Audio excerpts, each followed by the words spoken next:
Hey, what's going on? It's Bill Burr, and it's the Thursday afternoon, Monday morning podcast just before Friday. And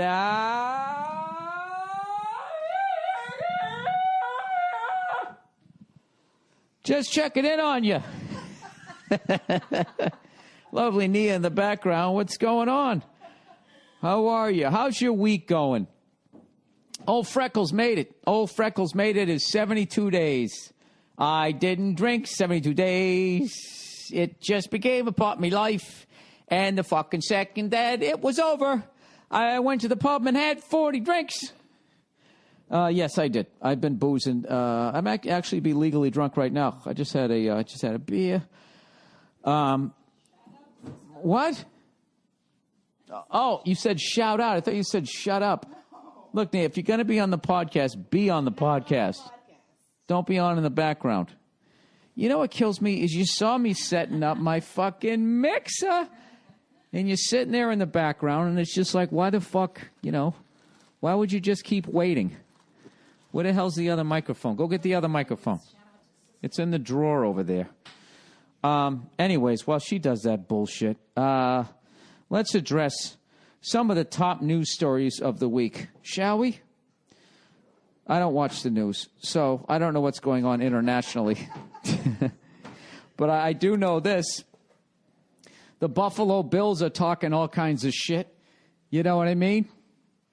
Talking, oh, we're going to do this and we're going to do that. And wonderful grammatic sentences like, don't nobody like the Patriots.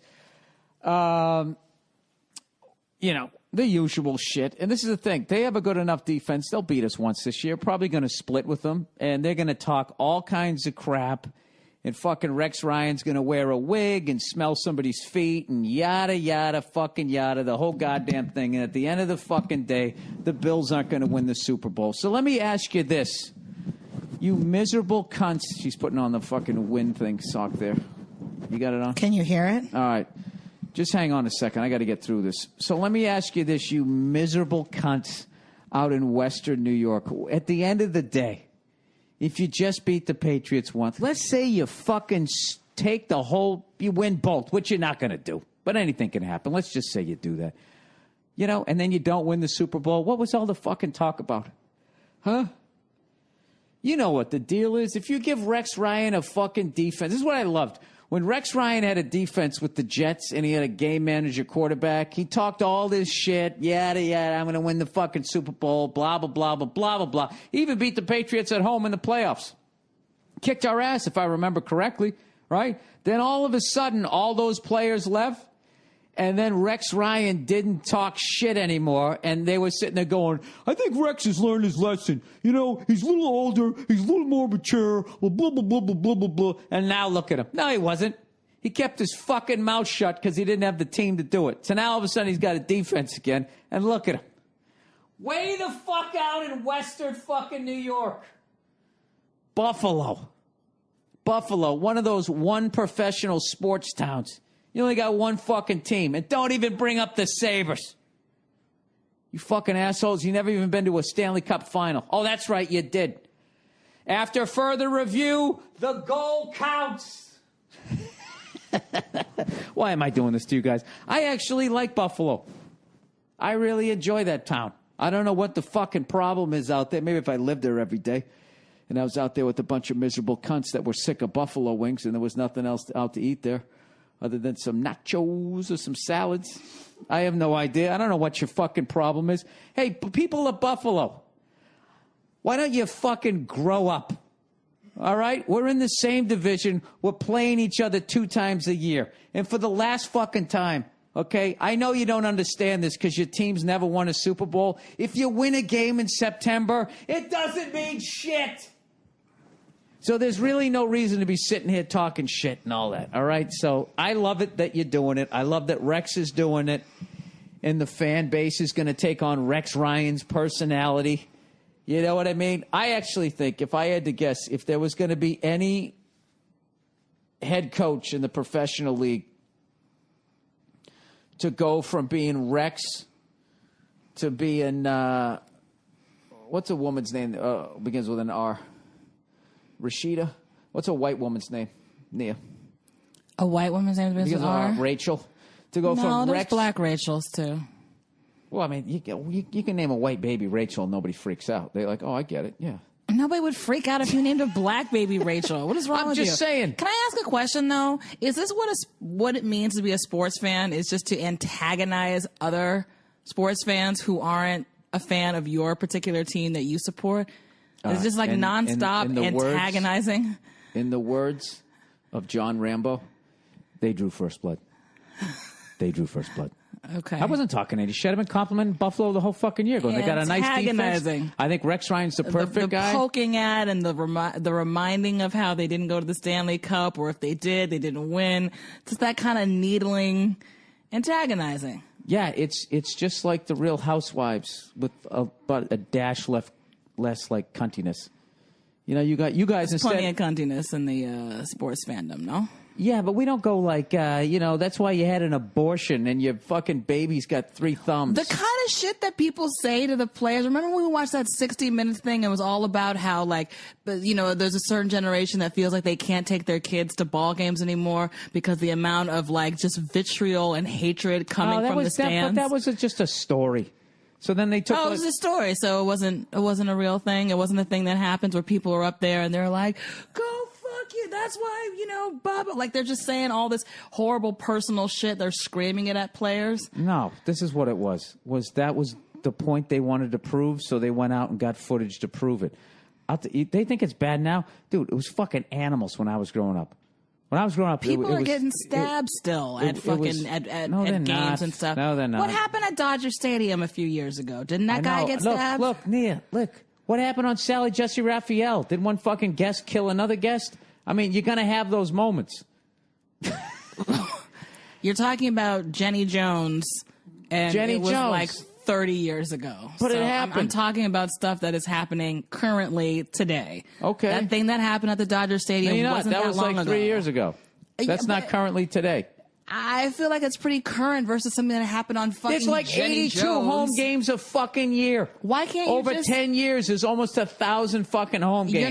You just can't admit that people, like there are a certain, I'm not saying all, hashtag not all sports fans. I'm just saying there's not a certain section of sports fans that will yell the most inappropriate, disgusting, horrible things at the players.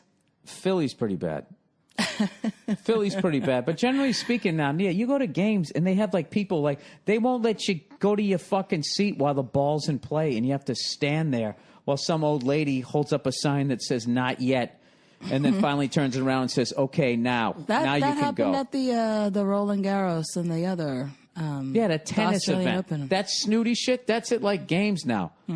Unless you go to like an old stadium. Like the old stadium kind of has like the old guard, but there's not a lot of old stadiums left. Like, I will say this, like, fans on the West Coast are fucking lunatics. Like, out in California, like, I don't like going to games. Because you're afraid you're going to get stabbed in the parking lot? No, I just feel like I'm just, not literally get stabbed. It's not a fun environment. Like, I used to wear my Red Sox shit to Yankee Stadium before we won the World Series. And I got a ton of shit. But once they saw that I was good-natured about it or whatever, and then they'd be like, hey, what's up, man? How long are you in the city for? Oh, you live down here? Blah, blah. They were cool. Mm-hmm. But out in California, that turn never happens. It's just you're wearing the other team stuff and fuck you, you're a bitch, blah, blah, blah, blah, blah. And it's just nonstop. And it's like, even if you wear a buddy of mine, Jason Lawhead wore an Indians jersey to a Dodgers game one time. And the Dodgers. Were they playing the Indians? No. And this guy was, take that fucking thing off, all this shit. So I don't understand that. Like, what is that about? That like I hate you because you are a fan of another team. Like I automatically hate you. It's like they're taking that competitiveness that's obviously supposed to be on the field, right, drives the whole game and the whole business, and they're like internalizing it and like it's the male version of Real Housewives. I have a friend named Joy who actually says the same thing. She actually feels like that's our sort of version of sports, and I always counter, but women like sports as well. So I don't really feel like it's the girl version of sports because women like sports and play sports. Can I tell you something? Finding a woman that likes sports is like it's a diamond in the rough. Like when you find like that's a big thing with guys. Dude, Ed, she's into sports. She fucking loves them. I mean, that's like unbelievable. Okay. What do you mean okay? No, I mean, okay. I mean, no. Your first okay wasn't like that. The first okay was like, if you say so, I just... There you go. That's what your first okay was, and your point is. And then you try to be like, no, okay. That first okay was how you felt. It's just funny to me that's like that's like a thing. And she likes sports. Yeah, and she's into the... That's like, you'd be like, Annie likes going to brunch. I would never say that. That would never be... Annie's into reality TV. Yeah, still not a thing that I would need to check off a list. Well, isn't that convenient? And be excited about. And he loves the Real Housewives. Well, that's a big thing.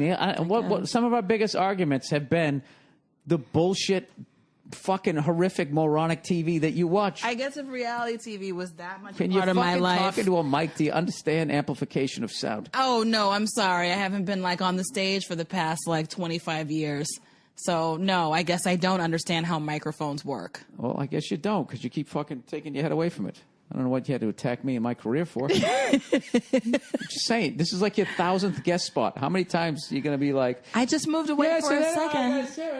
When I do it, it's for comedic effect. I just feel like you're a control freak about that. Oh, are you trying to mentor? Is that what this is, a mentorship? You know what it is I have to... I am the sexiest mentorship I've ever had.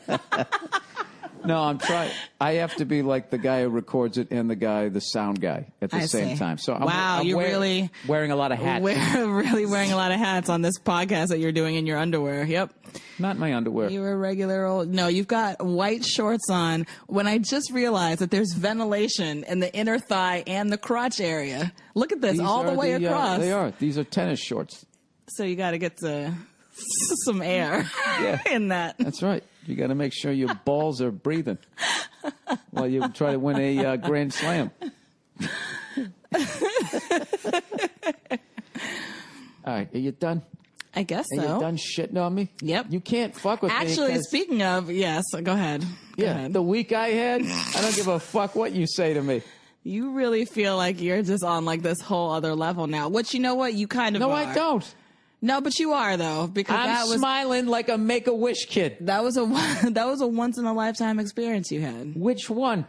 Oh Jesus! See, this is where you start becoming a douchebag. What? You're mad at me because I had a great fucking week? Are you mad at me that I moved away from the mic in the perfect way just now? No, I'm not. That was actually great, though. That is great, though. I had a great fucking week. Yes. Why don't you tell the people about your week? Huh? If they haven't heard already, because it's all over the news, honey. And I love how you resent it on some level. I don't resent it. You know what I resent? I resent whole time making the decision not to go because I was tired and I had to pack. I'm upset about if you the went, fact I would have that had video of the whole fucking song. All right, here's two things that happened this week. One, Thursday night, a week ago, Queens of the Stone Age was getting ready for a tour. So they were doing a tune-up show. You know those secret shows you always hear about? Oh, my God. Queens of the Stone Age. Prince just played in front of 40 people down in a coffee house. You didn't hear about it? And I never hear about it. I never hear about it. I'm like, what? Yeah.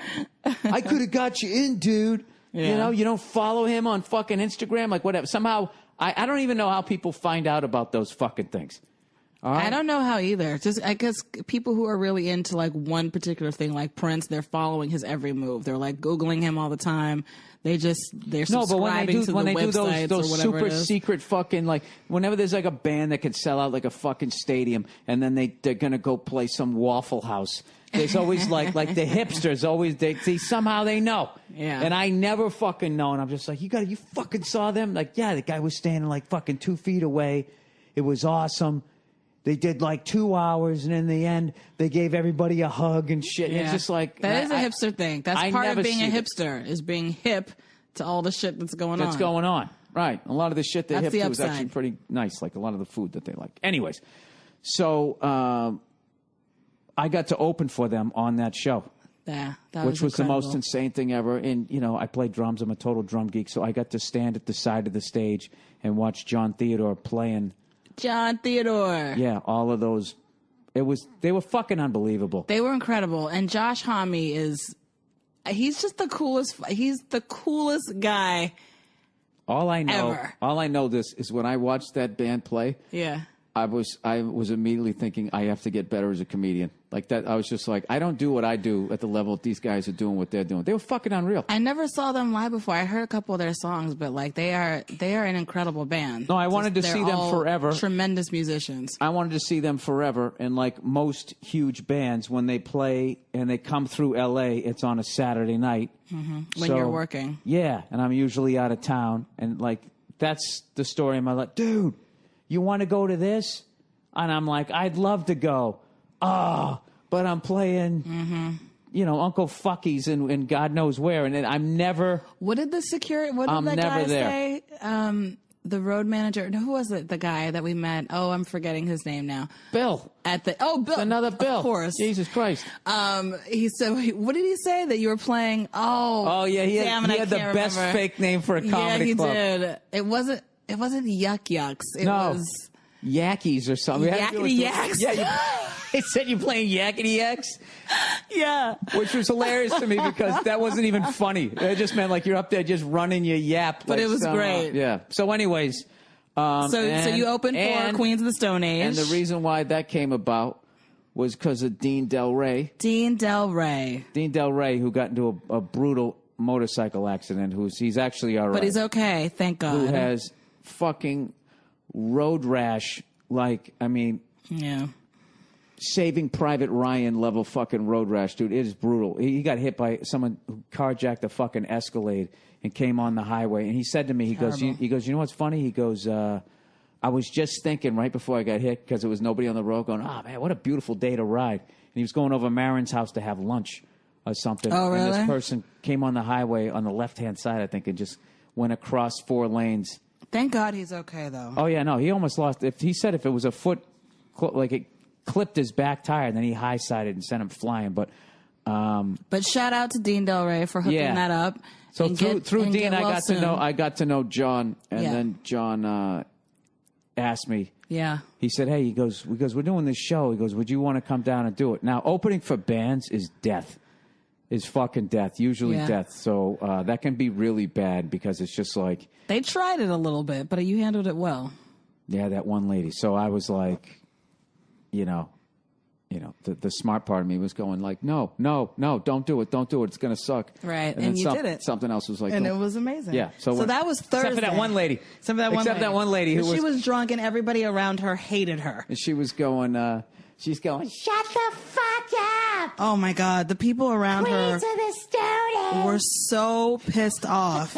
They were so annoying. Like there was like this that collective embarrassment you feel when someone is just absolutely unabashedly, do you know I handled that? Nakedly making an ass of themselves. This is all I did. You feel embarrassed and then you feel rage. This is all I did. Was I trashed her? Blah, blah, blah. Oh my God, somebody's going to marry that the usual way. She's going to be a nightmare. That was good. But then... someone's going to marry that. No, but then the panic clock was turned on. I didn't show it on my face, but internally I'm like, all right, right now that woman is annoying people, but in about 3 more jokes, they're going to start to see her point. So I need to leave And they're going to be like, yeah, you know what? She's right. We didn't come down here to see you, freckled albino cunt. Get off the stage. So I did like one more little thing, and then I got out of there. And then I was able to sit down and watch the show, and it was, oh, man, Jesus Christ. Phenomenal. Jesus Christ. It was really fun. Yeah, I'll tell you this right now. If you never see Queens of the Stone Age live, do it. You are an asshole. Even if you don't think that you like Queens of the Stone Age, just go do it. Even if you're not into that kind of music or whatever the fuck you're saying, please go see them. There's something about seeing, like, even music that you feel like you don't like. When you see it live, I feel like it turns... Like, if I went to a country, I don't... Generally speaking, I'm not into country music. That's not true, because when I went to Lady Gaga, I was still like, no, this stinks. No, because that's you and you being you. She came out on a fucking horse, man. Yes. That horse. That poor horse. That horse was so beautiful. That horse is on the road. Road horse? Yeah, road horse. You know, it's getting shitty oats and stuff. Okay, so that was Thursday. And then on Saturday... So it's Saturday. All right. So, all right, this is a... As if your week couldn't get more rock and roll. I know, and I have no business, because no matter... At the end of the day, I look like Ron Howard. So it's over. My God. So, on... I don't know. It's some part of the week. This is actually an F is for family promo. The guy who's one of the guys who's doing the music for the F is for Family cartoon is Dave Kushner, who played in Velvet Revolver. All right? Yes. So those guys have been doing some sick-ass job. Someone else we saw live in L.A. at the Wiltern. Yeah. We saw Velvet Revolver. Yes, we did. They were great. Yes, we did. It was like one of Scott's last performances with the band. With them, yes. Mm-hmm. So anyways, he was doing, he's been doing the music for it. So anyways, he puts together a lot of benefits. So he's putting together this benefit thing for some public school or something. I don't know what it was, but he goes, hey, all these guys are going to be down here playing. Do you want It's a nice opportunity for you to plug the charity. Yeah. Can't remember.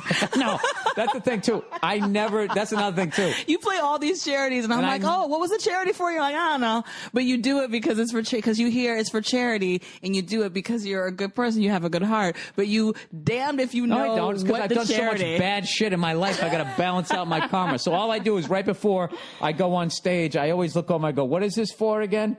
And then they tell me what it's for, and then I just make sure I steer clear. I don't go out there and make a reference to that, and then I just go out and do, the other 99% of my act. You're like a pop star that doesn't know what city she's in. And she's like, what's up, Chicago? And she's in Cleveland. I don't know what disease it's for, but I know it's a disease and we want to stop it. Isn't it enough that I showed up for free, you cunts? I can fucking sit there. Next thing you know, you're going to tell me this. It's not their fault you don't know what charity it's for. I never know.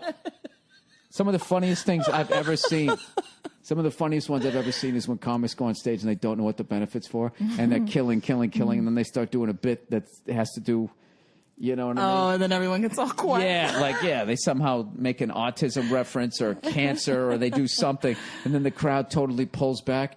And the greatest is when they're so early into their career, they don't understand why. And they're like, yeah, what the fuck's your guys' problem? Jesus Christ, what did everybody have an autistic baby here, huh? Like they don't even know what's going on. Oh, my and God, the whole crowd's could you imagine? Yeah, and then the person like directing is in the back like, cut off the mic, right? But what's funny is when you get a seasoned comic and they do it, you see the look on their face. And they'll be like, oh, fuck. And then they'll literally ask, is this a benefit for cancer? And I'm like, sorry. Yes. Sorry. I didn't know. I'm fucking sorry. I'm the worst person ever. So anyways. Mike Legny's charity. Huh? Mike Legny's.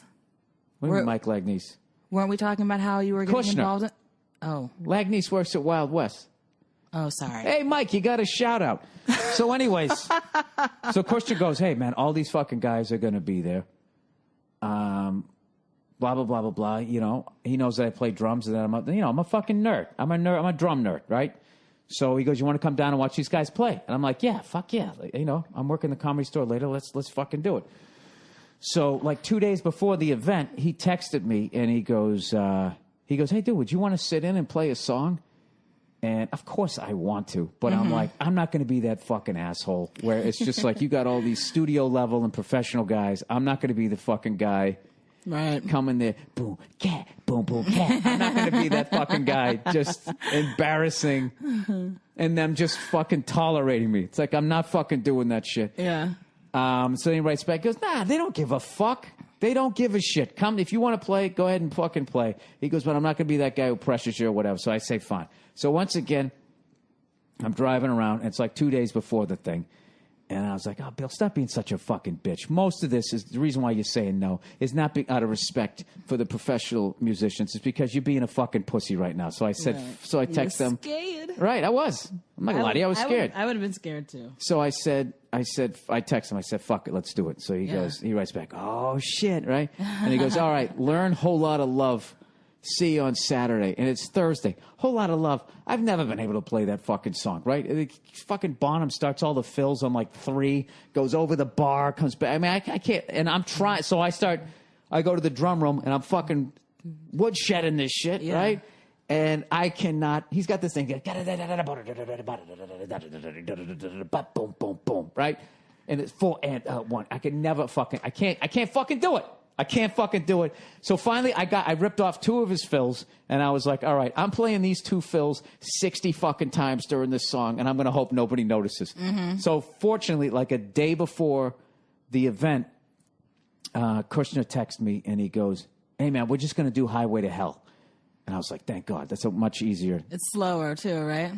For the drums? It's more like I don't think there's really any fills in it. There's a couple places where you stop and then it starts again or whatever. Okay, and really quickly, and fills is when it's like the do-do-do-do-do-do, like you're talking about. Okay. Yeah. Got it. So, anyway, I fucking, dust off that fucking song, right? Uh-huh. And that's a song I used to play with two of my brothers back in the day when I was in my parents' basement, right? Mm-hmm. And that's one of the songs that we used to butcher, was Highway to Hell. So I'm like, that's kind of cool. We're going to fucking play this song. So I show up to the event, and he's got all the, it's like it's some fucking tennis club or some shit. It's like some real rich people kind of thing. And the kind of people that need charity. No, they were doing it for public schools. They weren't doing it for themselves. American greed. They have charities for themselves. So anyway, I show up and like the band's playing and everybody there is a fucking monster. Mm-hmm. So as I'm meeting the people, I'm then like I'm fucking Googling their shit, and it was the people there was Kushner, Frankie Perez, who sang in he plays in this Apocalyptia or something like that. This Finland psycho fucking string band. Amazing voice. Sang in Slash's band. I think those Snake Pit those one. Finnish and Swedish and they're really into they don't fuck death around. metal. They love that fucking death metal music over there. I think it's called. They don't fuck around. They're really, really. They really embrace the idea. I think of death. It's a part of life. It happens, and just rock out to it. I don't know. I'm always fascinated with that. That's because they sit in 23 hours of darkness for 6 months of the fucking year. Negative, 20-degree weather. Yeah, so then Chris... Life is a cold, dark hell. Yeah, then Chris Chaney's there, the bass player from Jane's Addiction since 2002. He's fucking playing. Very cool. And then the drummer, I hope I say his name right, Todd Watzig. I got it written down here. He does Blue Man Group and all these Vegas shows, big-time studio guy. Monster. Can basically play anything. Yeah, was playing all this Keith Moon shit. Wasn't staying, and then this other studio guy, Andrew Watt. And these guys are fucking slaying it. Is that true, though? We were saying the guy that does Blue Man Group, those kind of musicians who do play a variety of different gigs, they really can't play everything, right? And that's why they get hired all the time, because they're versatile and they can just kind of... Yeah, I think there's you're the band guy, or then you're the studio guy. And when the studio guy is you don't know who you're going to be playing with, so you have to... You don't just know your band's catalog. These guys can play all these different styles. They're all, whether you're in a band or whatever, you get to that fucking level, you're a beast. So these guys, so I show up and these guys, they're fucking around. And then they start playing, and I was like, oh my god, oh my god, oh my god. And then I start feeling and I was like, why did I say yes to this? I'm so stupid. I could have just been here and enjoyed it, right? So anyway, so then we go up. They go, hey Bill, you want to? They blow through all these fucking songs, The Whole Lot of Love. The fucking Won't Get Fooled Again, all of this shit, fucking destroying it. And then I go up. This is just during the sound check, and there's nobody there at this tennis club, right? And I keep thinking of Goodfellas, when he met Karen, and, and he gives him that little fucking half-ass, that jerk-off handshake, foreshadowing that he wasn't going to get along with them. So anyway, I went up, and we played this fucking song, and it went good. It sounded good. And they're like, all right, man, that sounds all right. They go, you want to play it again? I was like, no, I'm cool. And they go, all right, show's at 9, come back then. So, I had heard that Slash and Duff were maybe going to be there, right? But you didn't know, whatever. So anyways, long story fucking short, I come back at 9 o'clock, and now all of a sudden there's a bunch of people there, so the nerves are even higher. Yep. And now these guys aren't doing sound check. Now they're not fucking around. Now they're doing the show. And the show starts, and they're just fucking ripping. Killing it. Fucking killing it. And the songs are just whipping by. And with each song that's going by, I see on the set list, they're going to do Roadhouse Blues, and I know that I'm next. So I'm like, oh, fuck, I'm going to be next. Oh, Jesus Christ. Why did I say yes to this? I'm like, Phil Rudd, 2-4. Just 2-4. Don't fuck it up. Just don't look up at anybody and just plow through it, and you'll be done, right? So, they finished Roadhouse Blues, and then I sort of sneak up onto the bandstand there. And, Todd leaves, and I sit down behind the kit. And as I sit down, everybody else in the band just, walked off the stage, except for Dave and Frankie, the singer. And I'm sitting there like, dude, what the fuck?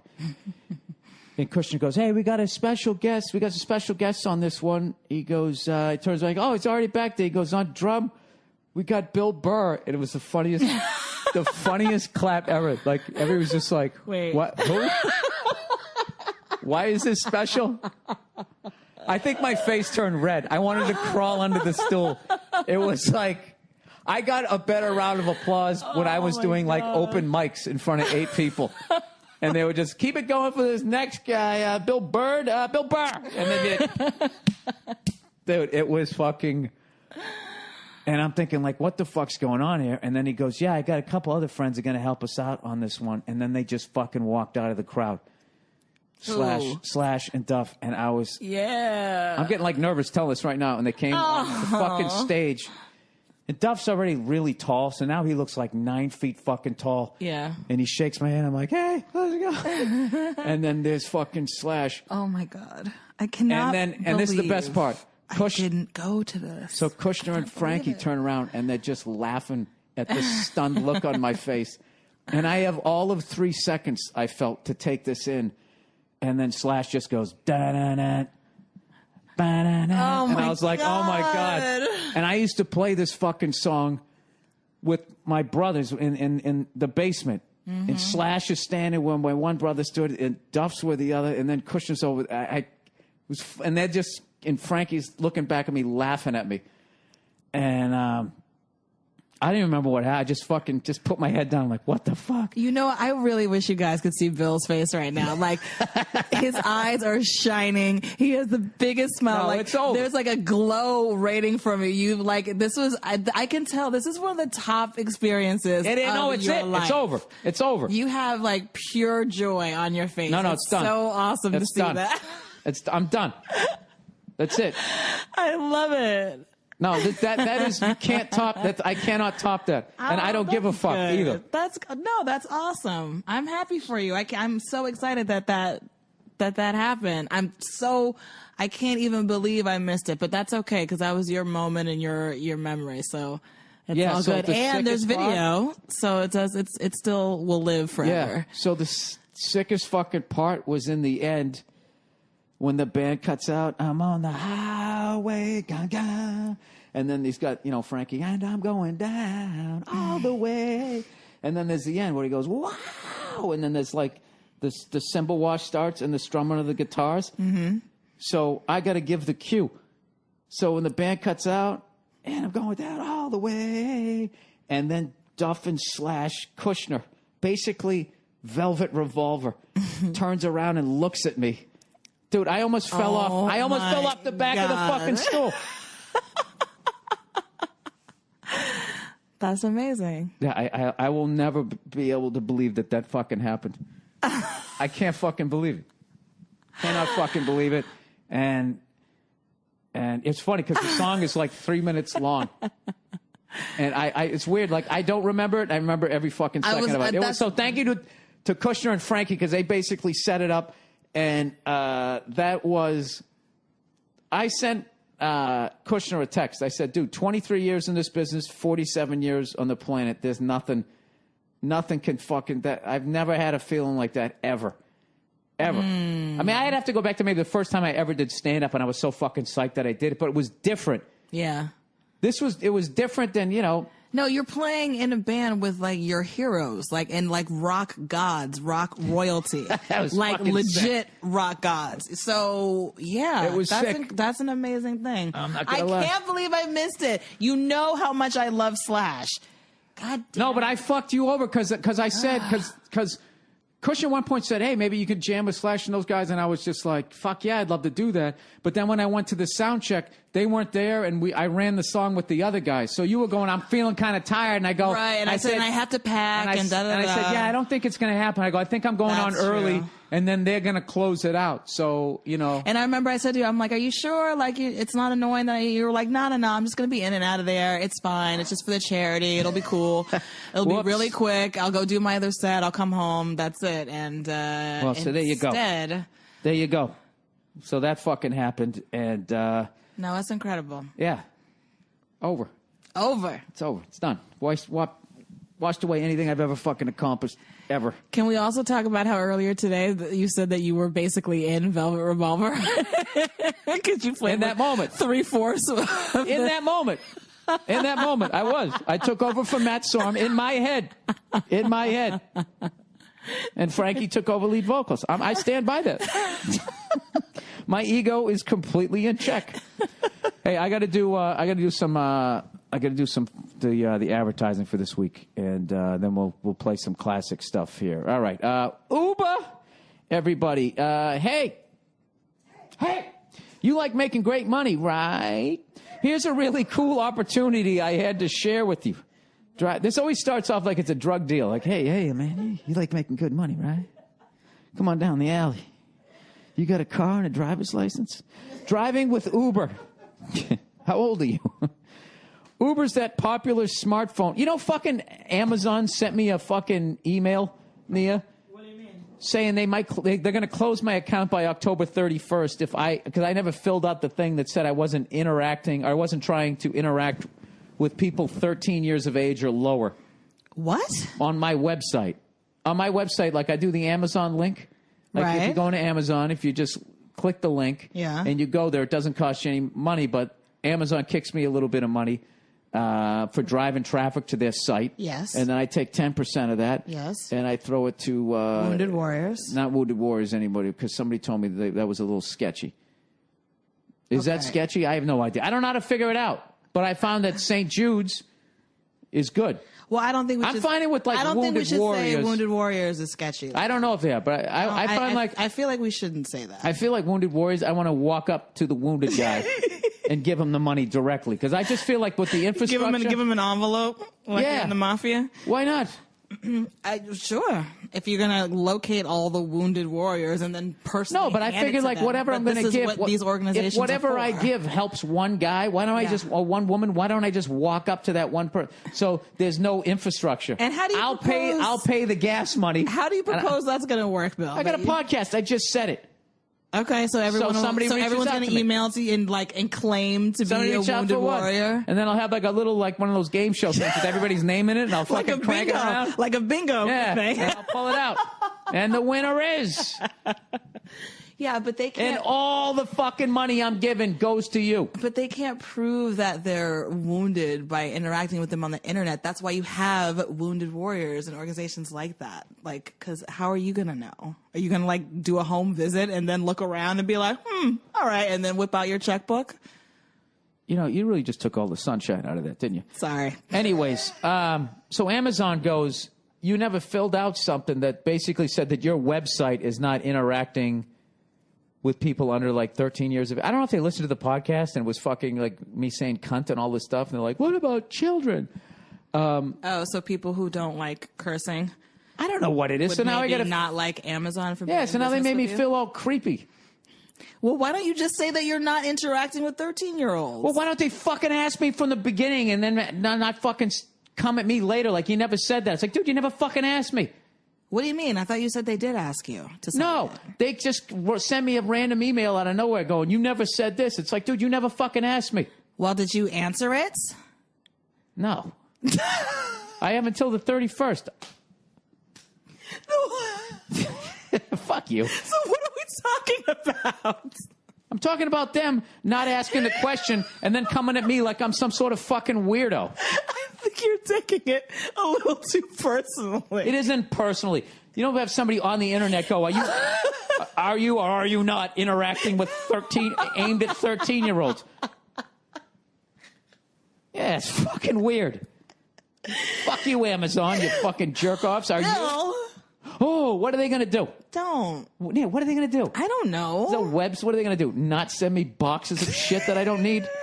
Fucking assholes. You want to send your packages by drones? Huh? Do they really? Yeah, a bunch of toilet covers flying past your fucking house. What? So they can save money so they don't have to have some guy drive it? You know what? Fuck Amazon and fuck the fucking link. All right, Uber, everybody. You are never going to have another advertiser sponsor you again. You realize that, right? I don't do it because of that. That's true. You do it for the fans, man. I do it because it's fun.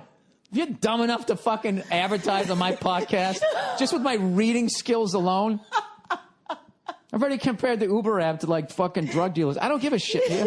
I don't give a shit. I live within my means. I'm wearing tennis shorts. Nantucket, you're such a rebel. I drive an 8-year-old. Such a rebel, Bill. I drive an 8-year-old. In your tennis shorts on the island of Nantucket. You stop telling these maniacs where I am. Oh, sorry. That's one of the rules. You never tell them that. You just you leave them like, why is he wearing tennis shorts? Why would he be doing that? This guy's even weirder than I thought. I have to keep listening. Once you go, oh, he's on fucking Nantucket, then they go, oh, now it all makes sense. Now they're not listening. And Uber loses money. All right. Hey, guys, you like making great money, right? Here's a really cool opportunity I evidently had to share with you. Driving with Uber. Uber's that popular smartphone app that connects riders with drivers. I take Uber a bunch. Did you know that, Nia? I love them, by the way. Oh, boy, oh, boy. Oh, my God. Nothing I like better than getting into a complete stranger's car that isn't regulated by any sort of government fucking entity. Hey, buddy, how are you? Let's roll the dice again. Some of them have really interesting stories as to why they drive with Uber. I'm fucking broke, man. I don't make enough money at my other job. Jesus Christ, is that interesting? They love being their own boss. Don't they work for Uber? They earn great money. Well, their cars are halfway decent. They must be investing it in real estate. It's easy to start. This happened because you're here. You just need a car and a license. Exactly. No other background check, is there? Driving with Uber, got off on a murder, a technicality. Hey, welcome to Uber. Driving with Uber is great for anyone who needs flexibility. Parents, this is a really easy way to work around your family schedule. Students, you can make some extra money between classes. Doesn't that sound filthy? Now's the prime time to cash in with driving with Uber. You'll thank me for telling you how to get paid every week. I could be getting into your car when you drive with Uber. Call to action. You got a car and a license. Put them both to work for you and start earning serious life-changing money today. Sign up to Drive with Uber. Visit drivewithuber.com. That's drivewithuber.com. Drivewithuber.com. All right. Blue Apron. It's okay. You can admit it. I don't like how they put you on the defensive. It's okay. You can admit it. What are we talking about here? The last thing anyone wants to do after work is wait in line at the grocery store, schlep home, and cook a complicated meal. I can admit that. Okay. Well, evidently it's okay with Blue Apron if you do. And expensive, unhealthy takeout is hardly better. That's where this new service, Blue Apron, comes in. Blue Apron delivers farm-fresh ingredients and step-by-step recipes to your home, allowing you to create healthy, handcrafted meals at home without going to the grocery store. For less than $10 per meal, Blue Apron sends you fresh ingredients perfectly proportioned, making cooking healthy, fun meals really easy and fun. No trips to the grocery store and no waste from unused ingredients. Plus, you learn to cook with specialty ingredients that are normally hard to find. Blue Apron is perfect for date night, cooking with friends, and even other family plans. With kid-friendly ingredients, so the whole family can eat well and have fun preparing the meals together. Each balanced meal is 500 to 700 calories per serving, and so tasty you'd never know. Cooking takes half an hour, shipping is flexible and free, and the menus are always new. They won't send the same meal twice. They work around your schedule and dietary preferences, and Blue Apron's experts source out only the best seasonal ingredients for incredible meals, like vegetarian gnocchi with maitake, M-A-I-T-A-K-E, maitake, in corn. How do you say that? I don't know. Well, then don't exhale like you know what's going on. No, I'm just saying you could look at it beforehand. Barbecued roast pork with corn on the cob, potato salad, and quick pickles. What the fuck are those? Must be little ones. Aren't you a quick little fucker? You'll cook incredible meals and be blown away by the quality and the freshness. Blue Apron, it's a better way to cook. Check out this week's menu and get your first 2 meals for free by going to blueapron.com/Burr. My treat, really. The first 2 meals are on me when you go to blueapron.com/Burr. Oh, I got another one here. Next issue. Your time is precious, and you want to feed your mind with the best of what's out there. But who has the time to sift through all this shit? all the nonsense on the internet. For those of us who want premium content and don't have time to waste finding it, there's Next Issue. Next Issue is the mobile app that lets you tap directly into the world's most popular magazines anytime, anywhere using your smartphone or tablet.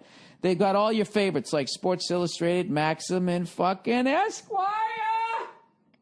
And Next Issue lets you dive deeper into the stories with interactive content not available anywhere else. What is that forward pass about? Giving you a richer reading experience. Dude, Sports Illustrated, Maximum, and Esquire, that's airport shit. The best part, Next Issue is offering a free trial right now when you go to nextissue.com/Burr. Sign up for Next Issue right now. You'll get immediate access to all of these top magazines, including back issues and exclusive videos and photos. Again, you can try Next Issue for free right now when you go to nextissue.com/Burr. That's actually really smart because less people are buying magazine these days. Yep. So if you can put them all together, God damn it. All it takes is one brilliant idea like that. Companies like that and Blue Apron. That was the first time I really listened to that advertising. Hilarious. It's really good. All it takes is one brilliant idea, everybody, as opposed to the run-of-the-mill shit that I think of every day. Well, you think of like 50 things, and one of them will be brilliant, hopefully. Hopefully. All right, well, that's the podcast, the Thursday afternoon just before Monday, just checking in on your podcast. I hope you had a good time listening this week. I hope you have a wonderful weekend, and I will talk to you again on Monday. Here's a wonderful throwback episode from some Monday a long time ago. Cut my hair. Now, if you're new to my podcast, last week I was saying, how come miles per gallon on cars has basically been the same since the 70s. So people were trying to suggest to me that cars weighed more back in the 70s. And I said, get the fuck out of here. Those goddamn lead, back in the day they had metal bumpers and full-size spares. Get the fuck out of here. I remember when we had like a 72 or 73 Buick Regal, two-door. And it took me and one of my brothers all of our might to open that fucking car door. It's like open the goddamn, like a bank vault. But two things I forgot to do. One, actually look up the stats. And two, realize that I was like fucking 6 years old when I was trying to open it. You know? You ever think that shit? When you think it doesn't really snow as much as it used to?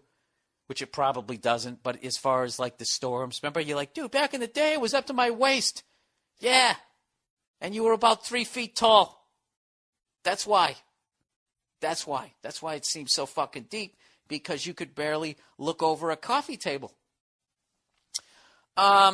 Anyway, so I'll give you guys that one. Okay? And I would actually love to be wrong on this one, but I just don't think I am. Even though I was wrong that cars weighed more in the 70s. And people showed me a bunch of stats, because God knows I'm not going to look at them. All right?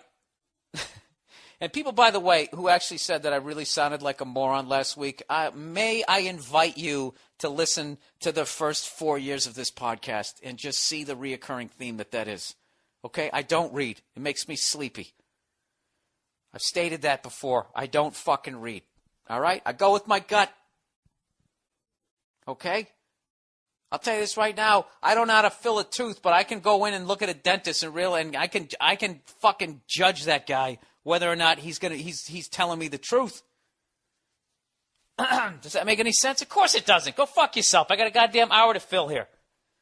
This is the problem I have with people who are defending the oil companies here. Is basically when you go back to the 70s, okay, and you prove to me that cars they weigh more now. Okay? So you're right on that one. But your logic, though, is still based in that the oil companies were telling the truth in 1976, that 35 miles per gallon was the best that we could do. So you use that as a jump-off point to then prove your point now that that's why cars get the gas mileage that they get today. Is basically, I have to make the leap with you that oil companies are telling the truth. That this $350 billion industry, okay, that is on numerous occasions openly got in the way of any sort of progress. I remember here out in California, I think it was the late 90s, It might have been 20 years ago. I can't remember if it was before I moved out here the first time or right after I left. The air quality out here was so fucking horrific. It's like, I know a lot of people still think it's real smoggy out here. It definitely gets smoggy, but usually just in the summertime. And it's definitely hazy out here, but haze is not fucking smog. Smog is brown. You go hiking and you feel a burning in your fucking chest.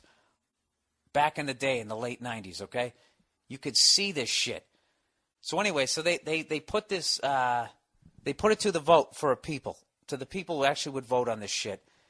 And they passed this bill that said by the year 2000 whatever, 25% or 30% of cars had to run on something other than, you know, the gas, oil, basically the gas combustion engine. They basically paved the way for the big three to then basically start making electric cars. The fucking thing passed.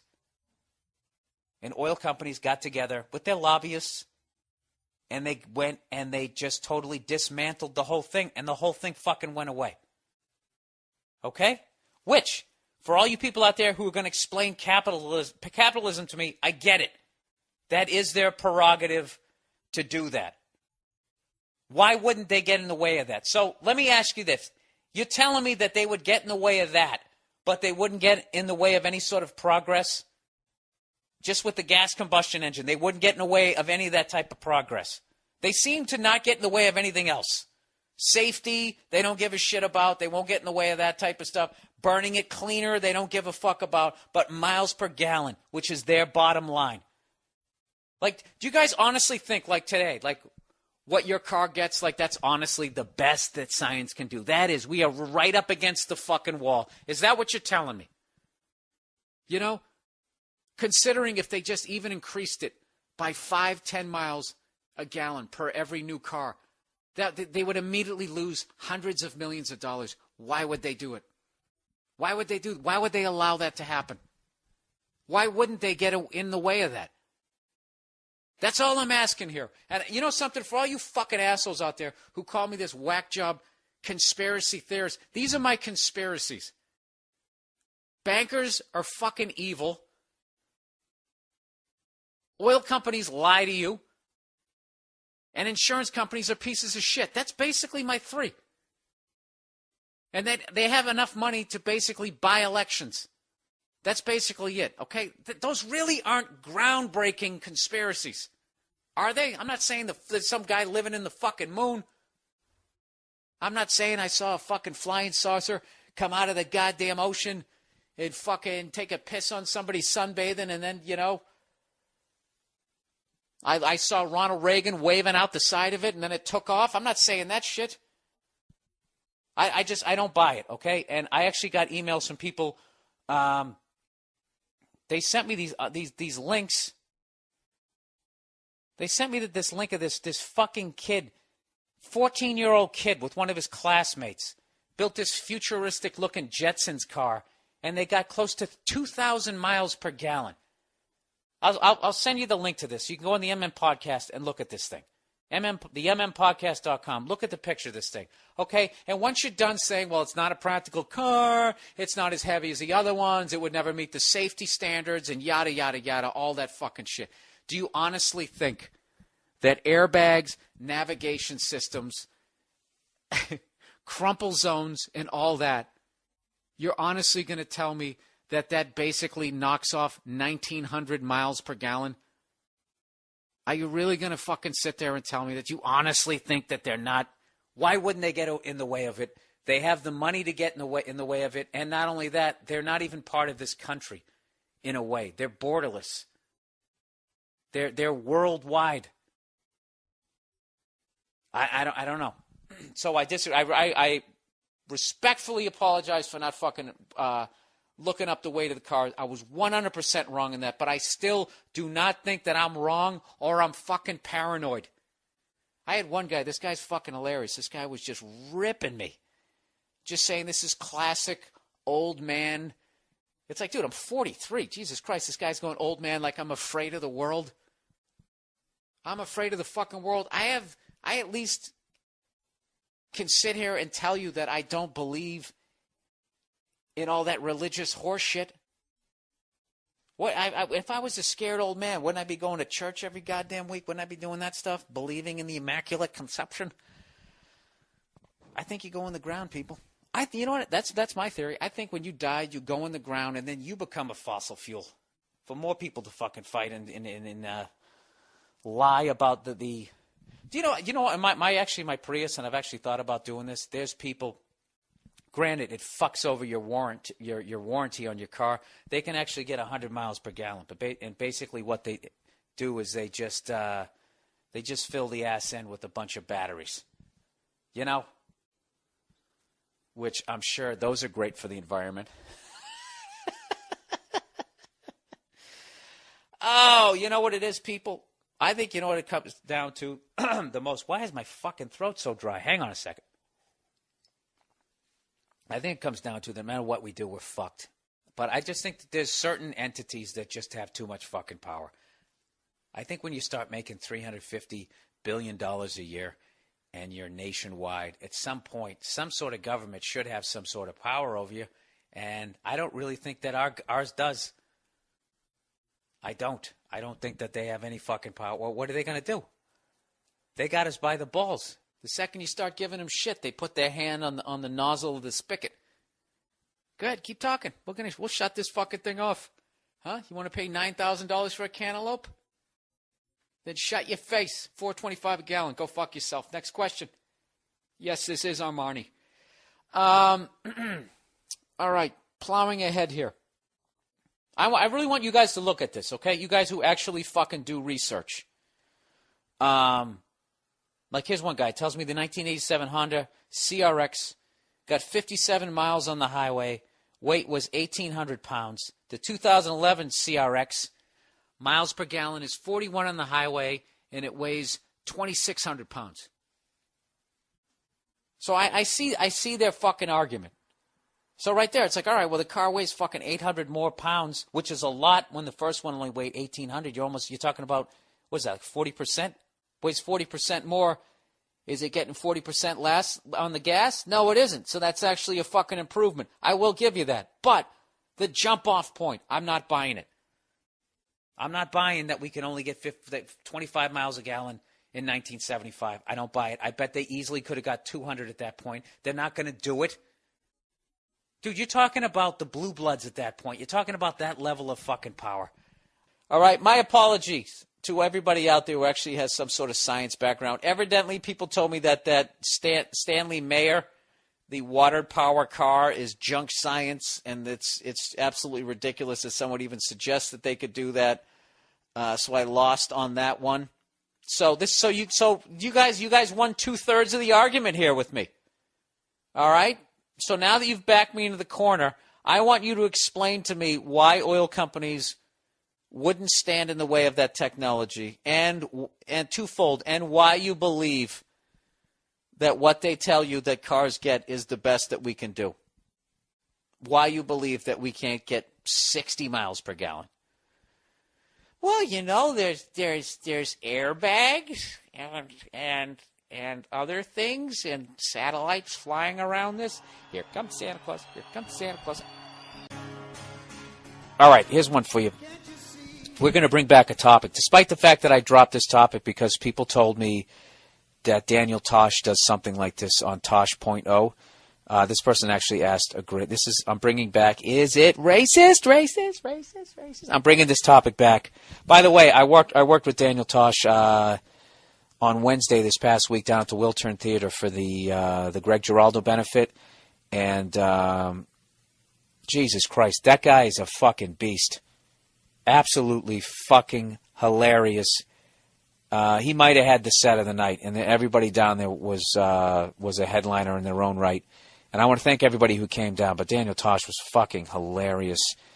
I don't know. You guys think that I say some mean shit and I'm able to get away with it? You got to see that guy, man. It's every time I see him, and he always has like new jokes and shit. If you get a chance, definitely check that guy out. And with that, I'm going to do one of the bits from his show. Is it racist? All right, Bill, I love the podcast. Consistently hilarious. Turned on some friends and brothers to it. I really appreciate that. Anybody who listens to this, please tell your friends about it. Anyways, here's my is it racist thing. An elderly white neighbor lady came over and asked my wife if she wanted this leftover rice, obviously from takeout. And she said, maybe you can use it to make some fried rice or something. My wife, who is Korean, oh Jesus, was cordial, but later said it kind of pissed her off. Here's the kicker. She did end up making fried rice out of it. Is this racist? Thanks. Oh man, this is one of these ones that it's not racist. It walks the line of unnecessary / offensive. You know what I mean? She answered the question by actually turning it into fried rice. And I got to be honest with you, I've never understood the food thing. Why the food thing is racist. I could see if you're saying people are dumb, all those classic Klan things where they say certain people aren't fucking human, they're, fucking you're part whatever, like that. But the food thing I never got. I never understood it. I don't get why if you say I think it's always just the way you say it. Like, look at French people are called frogs because they eat frog legs. The Germans were called the krauts, sauerkraut, right? There's always like something about food that people flip out about. Yeah, I got to tell you, it's really fucking weird to have extra rice and just be like, you know what? I bet the Korean lady across the street would like it. I think that might be an example of a white person trying to be, I'm assuming the person's white, trying to be like, they think they're doing a good thing. Like, oh, we have extra rice. Let's give it, what about the Korean lady? Let's show that we know something about her culture. So I just think it's really bizarre. But I don't think that for it to be racist, like I always said, it has to be like your intent. Like if they did it because they were trying to be like, here you go, you rice-eating son of a bitch, then yeah, that is, then it would be racist. But if they're just doing the classic, white person just not knowing, you know what I mean? Like we have the reputation for doing shit like that, like we're trying, but we just don't know. And then the great thing is how other races act like they know everything about white people, which they don't, despite how many episodes of Family Ties. Like I actually saw there was this website, there was something, look it up, it's called What White People Do. And I believe it was written by some black girl. And she was basically making fun of white people. But if you look at it, she's really making fun of hipsters in Brooklyn. She's making fun of the white people around her, and she's basically lumping all white people like, this is what they do. This is what they do. They're really into taking, what did she say? What the fuck was it? Taking time off to find themselves or some shit like that. And, I don't know. My friends, we grew up, we didn't take time off to find ourselves. We were, we were drunks.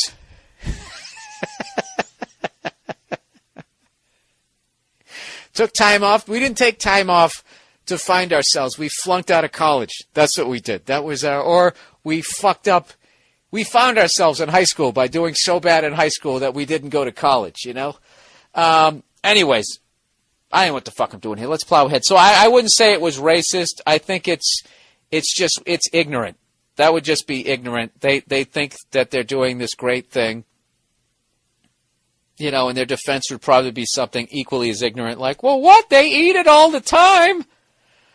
So, yeah, I wouldn't say that it's racist, but, yeah, people listen to the podcast. It's probably not a good thing, even if you're respecting the fact that there's people starving around the world. I could see if you always bring over extra food. No, something that was fucked up? What, you guys can't afford rice? The more I'm looking at this, who the fuck would do that? You're going to eat my leftover rice? Like, what are we, fucking animals over here? But the thing is she did it. You know what? I don't know. That could go either way. I think that was one of those ones I'd have to be there. I'd have to know a little bit about the lady across the street, and I'd have to hear how she said it. But I would have given anything to listen to your wife going like, can you believe those sons of bitches coming over here giving me this goddamn rice? You know, as she's taking out the fucking, whatever the fuck you make fried rice in. Did you laugh when she actually cooked it up?